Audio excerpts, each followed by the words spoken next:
اپنے دور کا سب سے بڑا بحری قزاق اور انتہائی مطلوب برطانوی شخص ہنری ایوری مغل شہنشاہ اورنگزیب کا شاہی بحری جہاز سے آنے والا اربوں روپے مالیت کا سونا لوٹنے کی وجہ سے معروف ہے، لیکن وہ واردات کے بعد کہیں غائب ہو گیا تھا اور پھر کبھی اس کا سراغ نہ مل سکا۔ لیکن اب اس کے ہاتھوں لوٹے جانے والے خزانے کی کچھ باقیات امریکہ کے علاقے سے دریافت ہو گئی ہیں۔ امریکہ میں نیو انگلینڈ کے علاقے کے مختلف مقامات سے دریافت ہونے والے چند سکوں سے دنیا کے ایک بے حد پرانے اور حل طلب جرم کی گتھی سلجھانا ممکن ہو گیا ہے۔ اس کہانی کا ویلن ایک انگریز سمندری قزاق ہے جو 17ویں صدی کے دوران بھارت سے مکہ المکرمہ جانے والے حاجیوں کے بحری جہاز کو لوٹنے کے بعد دنیا کا سب سے مطلوب شخص بن گیا تھا۔ یہ شخص بعد میں غلاموں کے بیوپاری کا ملمہ اوڑھ کر قانون کی نظروں سے اوجھل ہو گیا تھا۔ یہ 7 ستمبر سن 1695 کے روز کی بات ہے، جب مغل شہنشاہ اورنگزیب کا شاہی جہاز بحر قلزم کے کنارے پر پہنچا ہی تھا کہ عملے نے ایک اور سمندری جہاز کو اپنا منتظر پایا۔ بحری قزاقوں نے سب سے پہلے فتح محمدی نامی سمندری جہاز پہ لوٹ مار کی۔ عملے کے ساتھ لڑائی میں 3 بحری قزاق مارے گئے، لیکن ان کی لوٹ مار جاری رہی۔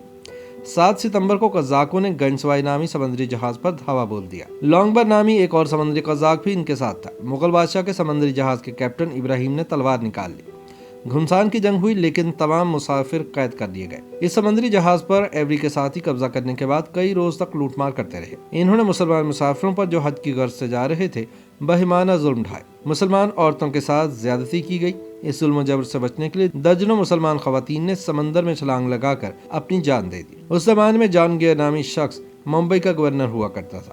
ایسٹ انڈیا کمپنی کا کرتا دھرتا بھی وہی تھا۔ اس نے برطانیہ میں اپنی پریوی کونسل کو خط لکھا کہ یہ بات وثوق سے کہی جا سکتی ہے کہ گنسوائی اور دوسرے جہازوں میں بہیمانہ لوٹ مار میں قزاق ملوث ہے، جنہوں نے خزانے کا راز جاننے کے لیے لوگوں کو جبر و تشدد کا نشانہ بنایا۔ ایوری نامی قزاق لوٹ مار اور انسانی سوچ سلوک کے بعد وہاں سے فرار ہو گیا، جبکہ گنسائی کا لوٹا ہوا قافلہ شہنشاہ اورنگزیب کے دربار میں پیش ہو گیا۔ اپنے اربوں روپے کے خزانے کے لٹ جانے اور خواتین کی بے حرمتی کے واقعات نے اورنگزیب عالمگیر کو رنجیدہ بھی کیا اور غضبناک بھی۔ خزانے کی چوری تو ایک طرف، اس کا دکھ یہ تھا کہ اس کی رعایا کے ساتھ نہ صرف بدترین سلوک ہوا بلکہ ان کو قتل بھی کیا گیا۔ اورنگزیب عالمگیر کو یقین تھا کہ ہو نہ ہو یہ کام ایسٹ انڈیا کمپنی کے کسی کارندے نے ہی کیا ہے، ورنہ اتنی جرت کسی میں نہیں کہ مغل بادشاہ کے جہاز کو لوٹ لے۔ اورنگزیب نے فوراً ایسٹ انڈیا کمپنی کے کرتا دھرتا افراد کو پکڑ کر جیل میں ڈالنے کا حکم دیا۔ اپنی رعایا کے ساتھ یہ ظلم و جبر بادشاہ کے لیے انتہائی ناقابل برداشت تھا۔ اس نے ایسٹ انڈیا کمپنی کی 4 بڑی فیکٹریوں کو بند کرنے کا حکم دے دیا۔ کچھ افسروں کی ملک بدری کا حکم بھی جاری ہوا۔ ایسٹ انڈیا کمپنی پہلے ہی چارلز وار کے نقصانات کا خمیازہ بھگت رہی تھی۔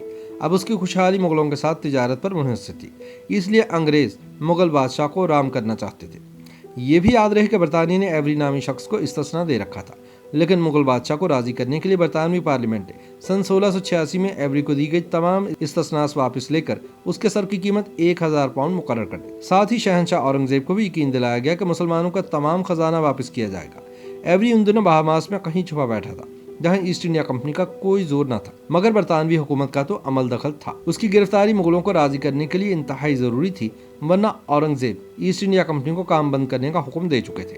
لیکن ایوری پھر بھی برطانیہ کے ہاتھ نہ لگا۔ یاد رہے کہ سن 1653 میں جنوب مغربی برطانیہ میں پیدا ہونے والا ہنری ایوری قزاقوں کا بادشاہ بھی کہلاتا تھا۔ وہ سن 1671 میں رائل نیوی میں شامل ہونے کے بعد فنی مہارت اور پیشہ ورانہ سرگرمیوں کی وجہ سے کئی اعزازات حاصل کرنے میں کامیاب رہا۔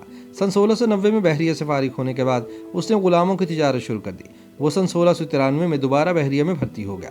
پھر 1 سال کے اندر اندر سن 1694 میں وہ بحر اوقیانوس میں انسانی سمگلروں کا سرغنہ بن گیا۔ اس کے گروہ میں شامل متعدد سمندری قزاق انگریزوں کے تنخواہ دار تھے۔ اب اس حوالے سے تازہ ترین پیش رفت یہ ہے کہ حال ہی میں امریکہ میں نیو انگلینڈ کے علاقے کے مختلف مقامات سے دریافت ہونے والے چند سکوں سے دنیا کے اس بے حد پرانے حل طلب جرم کی گتھی سلجھانا ممکن ہو گیا ہے۔ تاریخ دان جیم بیلی جو دھاتوں کو ڈھونڈنے کا کام بھی کرتے ہیں، انہوں نے نیو انگلینڈ کے علاقے مڈل ٹاؤن کے ایک مرغزار سے 17ویں صدی کے سکے ڈھونڈے تھے۔ شمالی امریکہ سے ملنے والے پرانے ترین سکوں میں شمار ہونے والے ان سکوں کی دریافت سے یہ معلوم کیا جا سکتا ہے کہ ہنری ایوری کہاں غائب ہو گیا تھا۔ جیم بیلی نے بتایا کہ انتہائی کامیابی سے کیے گئے اس کے جرم کی یہ نئی تاریخ ہے۔ انہوں نے بتایا کہ سب سے پہلے ایسے سکے سن 2014 میں مڈل ٹاؤن کے کھیت سے ملے۔ جیم بیلی کو اس مقام سے اس سے پہلے 18ویں صدی میں جوتے بند کرنے والا ایک بکل اور اس دور کی بندوق میں استعمال ہونے والی گولیاں بھی ملی تھی۔ ان سکوں کے ملنے کے بعد اس کو اس علاقے میں خاص دلچسپی پیدا ہو گئی۔ میٹل ڈیٹیکٹر کی مدد سے اس نے مٹی کے اندر دفن مزید سکے ڈھونڈ نکالے۔ اس کا خیال تھا کہ یہ سکے یا تو اسپین کے ہیں یا مقامی طور پر میساچوسٹس بے کالونی کی ٹیکسل میں بنے ہیں، لیکن جیم بیلی کا کہنا ہے کہ انہوں نے غور سے دیکھا تو ان پر عربی عبارت لکھی ہوئی تھی۔